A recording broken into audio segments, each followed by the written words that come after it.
Welcome back to Reshma's kitchen. ಯಾರ್ರೀ ಅದು ಮೂಗು ಮುರಿಯೋರು? ವೆಜ್ಜಾ ಅಂತ. ವೆಜ್ಜಲ್ಲೂ ನಾನ್ ವೆಜ್ನ ಮೀರಿಸೋ ರೆಸಿಪಿ ಇದು.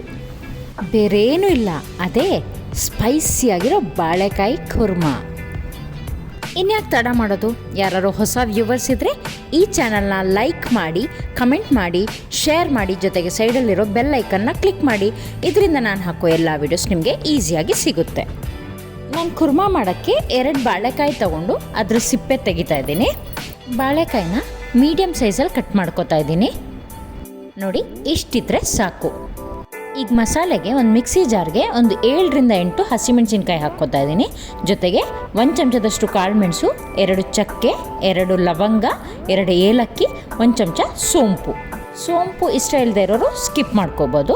ಇದಕ್ಕೀಗ 2 ಹೆಚ್ಚಿಟ್ಟಂಥ ಈರುಳ್ಳಿ ಹಾಕ್ಕೋತಾ ಇದ್ದೀನಿ, ಅರ್ಧ ಚಮಚ ಅರಿಶಿನ, 1 ಹಿಡಿಯಷ್ಟು ಕೊತ್ತಂಬರಿ ಸೊಪ್ಪು, 1 ಹಿಡಿಯಷ್ಟು ಪುದೀನ, 2 ಹೆಚ್ಚಿಟ್ಟಂತಹ ಟೊಮೆಟೊ, ಒಂದು ಸ್ವಲ್ಪ ನೀರು ಹಾಕ್ಕೊಂಡು ನುಣ್ಣಗೆ ರುಬ್ಕೋತಾ ಇದ್ದೀನಿ. ಇಷ್ಟೇ ಇದ್ರ ಮಸಾಲೆ.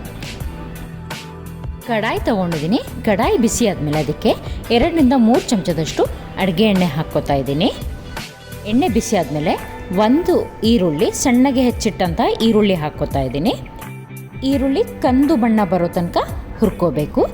ಕಂದು ಬಣ್ಣ ಬಂದಮೇಲೆ ಅರ್ಧ ಚಮಚ ಶುಂಠಿ ಪೇಸ್ಟ್, ಅರ್ಧ ಚಮಚ ಬೆಳ್ಳುಳ್ಳಿ ಪೇಸ್ಟ್ ಹಾಕ್ಕೊಂಡು ಅದ್ರ ಹಸಿ ವಾಸನೆ ಹೋಗೋ ತನಕ ಹುರ್ಕೋಬೇಕು. ಅದ್ರ ಹಸಿ ವಾಸನೆ ಹೋದ್ಮೇಲೆ ನಾವೇನು ಬಾಳೆಕಾಯಿ ಕಟ್ ಮಾಡಿಟ್ಟಿದ್ದಲ್ಲ ಅದನ್ನ ತೊಳೆದು ಹಾಕ್ಕೋತಾ ಇದ್ದೀನಿ. ಬಾಳೆಕಾಯಿನ ಎಣ್ಣೆಲೆ 1-2 ನಿಮಿಷ ಹುರ್ಕೋಬೇಕು. 1-2 ನಿಮಿಷ ಹುರಿದಾದ್ಮೇಲೆ ರುಬ್ಬಿಟ್ಟಂತಹ ಮಸಾಲೆನ ಹಾಕ್ಕೋತಾ ಇದ್ದೀನಿ.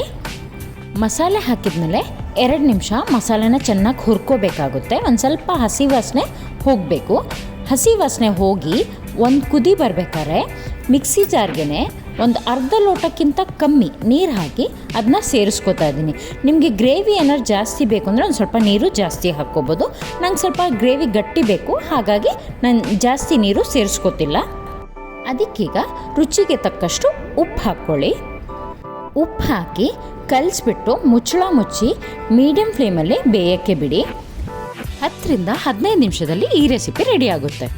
5 ನಿಮಿಷ ಆದಮೇಲೆ ಒಂದು ಸತಿ ಕೈ ಆಡಿಸಿ, ಈ ಟೈಮಲ್ಲಿ ನೀರು ಬೇಕಾದ್ರೆ ಸೇರಿಸ್ಕೋಬೋದು ನೀವು. ಪುನಃ 5 ನಿಮಿಷ ಮುಚ್ಚಳ ಮುಚ್ಚಿಬಿಟ್ಟು ಬೇಯೋಕ್ಕೆ ಬಿಡಿ. ನೋಡಿ, ಬಾಳೆಕಾಯಿ ಕುರ್ಮಾ ಸವಿಯಕ್ಕೆ ರೆಡಿ ಆಗಿದೆ. ಎಷ್ಟು ಈಸಿಯಾಗಿದೆ ಅಲ್ವಾ ರೆಸಿಪಿ? ಸ್ಪೈಸಿ ಆಗಿರುತ್ತೆ. ಇದನ್ನ ದೋಸೆ, ಚಪಾತಿ, ಇಡ್ಲಿ, ಗೀ ರೈಸ್ ಜೊತೆ ಬೇಕಾದ್ರೂ ಸರ್ವ್ ಮಾಡ್ಬೋದು. ಸಿಂಪಲ್ ಆಗಿದೆ ಅಲ್ವಾ ರೆಸಿಪಿ? ಹೇಗನ್ನಿಸ್ತು ನಿಮಗೆ? ಕಮೆಂಟ್ ಮೂಲಕ ತಿಳಿಸಿ ನನಗೆ. ಪ್ರೀತಿಯಿಂದ ಮಾಡಿದ್ರೆ ಸಿಂಪಲ್ ಆಗಿರೋ ಯಾವುದೇ ಅಡುಗೆನೂ ಸೂಪರಾಗಿ ಆಗುತ್ತೆ ಅಲ್ವಾ?